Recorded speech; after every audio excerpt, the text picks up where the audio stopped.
कुछ इलाके में आतंकियों ने भारतीय सेना की गाड़ी पर घात लगाकर हमला कर दिया, जिसमें 5 जवान शहीद हो गए। घात लगाकर हमला करने के बाद आतंकी जंगल में फरार हो गए, जिनकी तलाश में सर्च ऑपरेशन लगातार चल रहा है। जानकारी मिली है कि सैनिकों पर फायरिंग के लिए स्टील की गोलियों का इस्तेमाल किया गया। हमले में 3 से 4 आतंकवादियों के शामिल होने की आशंका जताई जा रही है। तो आपको बता दें कि मौके से स्टील की गोलियां भी मिली है। सर्च ऑपरेशन लगातार जारी है। पुंछ में फिलहाल आपको बता दें कि आतंकवादी हमला हुआ था, जिसमें 5 जवान शहीद हो गए। देर शाम आतंकवादियों ने एक ट्रक पर हमला किया, जिसमें 6 जवान मौजूद थे। हालांकि जानकारी मिल पा रही है कि 5 जवान शहीद हो गए, 1 जवान घायल बताया जा रहा है। मौके पर एफएसएल की टीम, एसओजी की टीम फिलहाल मौजूद है और जांच लगातार जारी है। 4 तस्वीरों के जरिए आप समझने की कोशिश कीजिए किस तरीके से पुंछ में पुलवामा के बाद ये सबसे बड़ा आतंकी हमला बताया जा रहा है। घटना की जांच तेज हो गई है। इस पूरे हमले में 5 जवान शहीद हो गए। फिलहाल देश भर में शहीदों को नमन किया जा रहा है।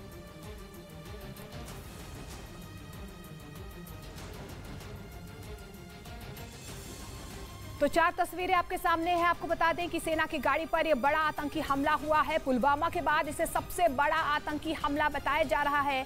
और आपको ये भी जानकारी दे दें कि हमले में लश्कर और जैश का हाथ भी हो सकता है। सूत्रों के हवाले से ये भी बड़ी खबर निकल कर आ रही है। हालांकि फिलहाल पूरे इलाके में सर्च ऑपरेशन जारी है। 4 से 5 आतंकी इस पूरे हमले में शामिल हो सकते हैं, ये जानकारी निकल कर आ रही है।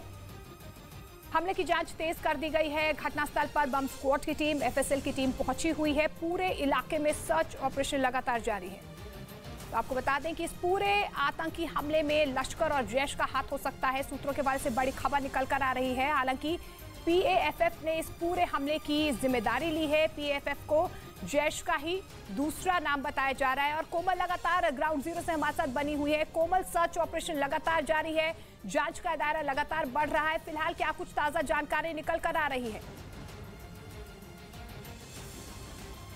मोनिका, देखो, ये सबसे बड़ी जानकारी ये आ रही है कि एनआईए की टीम कुछ देर में यहाँ पर पहुंचेगी। जांच बहुत तेजी से चल रही है। हालांकि रिचलिंग सेरेमनी भी कुछ समय के बाद राजौरी में होने वाली है उन 5 जवानों की। और सीनियर जो जितने पुलिस के ऑफिसर्स हैं, कुछ डीजीपी कश्मीर से यहाँ पर पहुँच रहे हैं। तो यहाँ पर अभी का जो माहौल है वो बहुत दुखद माहौल बना, ये कह लीजिए, क्योंकि यहाँ पर जो लोकल लोग थे उन्होंने अपनी आंखों से देखा। वो चश्मदीद थे, हालांकि वो बात नहीं कर पा रहे हैं। यहाँ पर सेना के जो अधिकारी उन्होंने मना किया है लोकल लोगों से बात करने, लेकिन यहाँ पे जो गांव के लोग हैं उन्होंने सबसे पहले देखा था गाड़ी पे हमला। मैं राजीव से कहूँगी कि तस्वीरों में दिखाया कि ये वो इलाका है जहाँ पर ये कल 3 बजे के करीब हमला होता है। और हमले के बाद एक फायरिंग होती है गाड़ी पे। और ये पहली बार ऐसा हुआ है कि चारों तरफ से उस गाड़ी को पहले घेरा जाता है। 3 से 4 आतंकवादी पहले गाड़ी को घेरते हैं। पहले वो गाड़ी के सामने ड्राइवर के ऊपर गोलियां बरसाते हैं, फिर वो बैक साइड से ग्रेनेड दागते हैं। ऐसी स्थिति में किसी को भी बाहर निकलने का जो है वो मौका नहीं मिला। और आपने देखा कि ये जो एरिया है यहाँ पर सारा,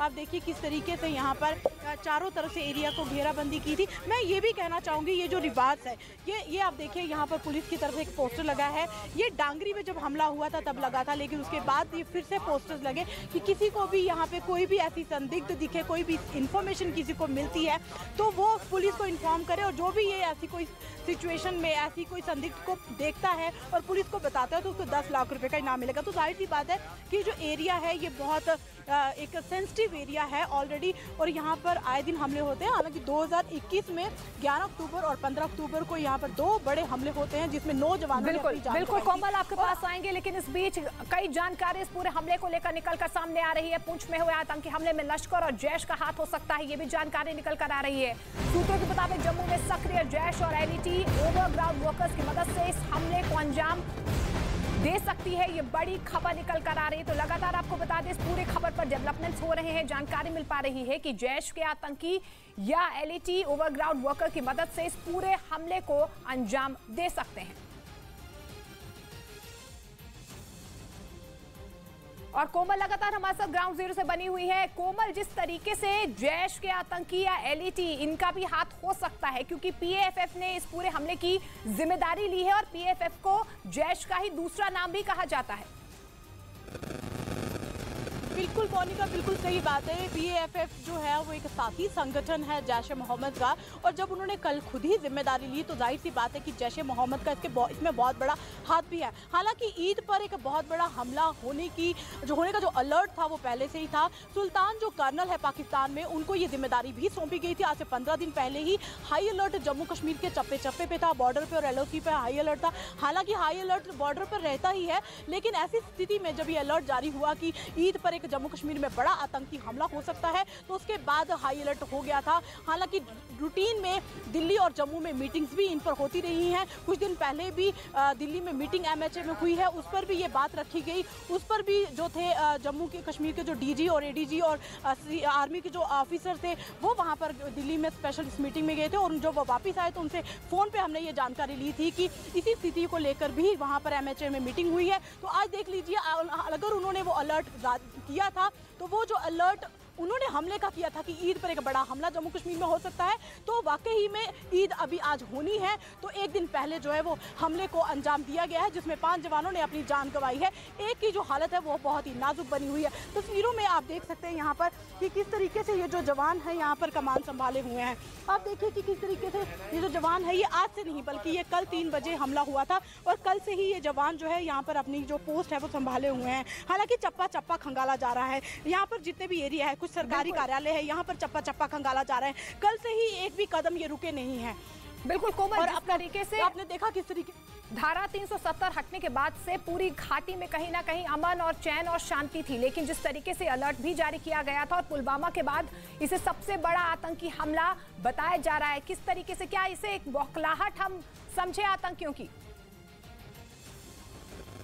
हालांकि देखिए, आप जाहिर सी बात है G20 की बैठक मई महीने में आ रही है, और उससे पहले ये बौखलाहट ही है कि उन्होंने घात लगाई पहले, और ऐसे रोड पे घात लगाई कि एक टर्न है जहाँ पे ये हमला होता है, एक टर्न था, सेना की गाड़ी वहाँ से गुजरती है और वहाँ पर घात लगा के बैठे थे, तभी उन्होंने गाड़ी को रोका है। चारों तरफ से पहले उन्होंने फायरिंग की है, ड्राइवर पे पहले उन्होंने फायरिंग की है, और फिर उन्होंने गाड़ी के पीछे जो 4 जवान थे जो कि अपने टिफिन के साथ थे वहाँ पर, उन्होंने पीछे भी ग्रेनेड दागे हैं, और उन ग्रेनेड की वजह से गाड़ी की जो पेट्रोल की टंकी थी उसमें आग पकड़ी है, और गाड़ी की लपटें इतनी ज़्यादा थी कि लोकल स्थानीय जो लोग थे उन्होंने जब देखा कि ये ट्रक में आग लग चुकी है और एक गोलियां बरती हैं, तो आप देखिए किस तरीके से बड़ा हमला हुआ है, जिसमें 5 जवानों ने जान गंवाई है। एक बहुत दर्दनाक हादसा हो। बौखलाहट तो यहाँ पर साफ नजर आई, बौखलाहट ही थी, तभी तो उन्होंने पहले ही अलर्ट जारी किया कि जम्मू कश्मीर में ईद पे एक बड़ा हमला कर सकते हैं, और हमला हुआ भी। और G20 बिल्कुल बौखलाहट साफ तौर पर यहाँ पर जाहिर हो रही है। फिलहाल इस तमाम जानकारी के लिए कोमला का बहुत बहुत शुक्रिया। आज से मिशन कर्नाटक पर होंगे गृह मंत्री अमित शाह और बीजेपी अध्यक्ष जेपी नड्डा। कर्नाटक के देवनहल्ली में गृह मंत्री अमित शाह रोड शो भी करने जा रहे हैं। बीजेपी अध्यक्ष जेपी नड्डा कर्नाटक के बीदर में रोड शो करेंगे। मिशन कर्नाटक पर अमित शाह और जेपी नड्डा है, यहाँ पर रोड शो किया जाएगा। देवनहल्ली में गृह मंत्री अमित शाह रोड शो करने जा रहे हैं और बीजेपी अध्यक्ष कर्नाटक के बीदर में रोड शो करेंगे।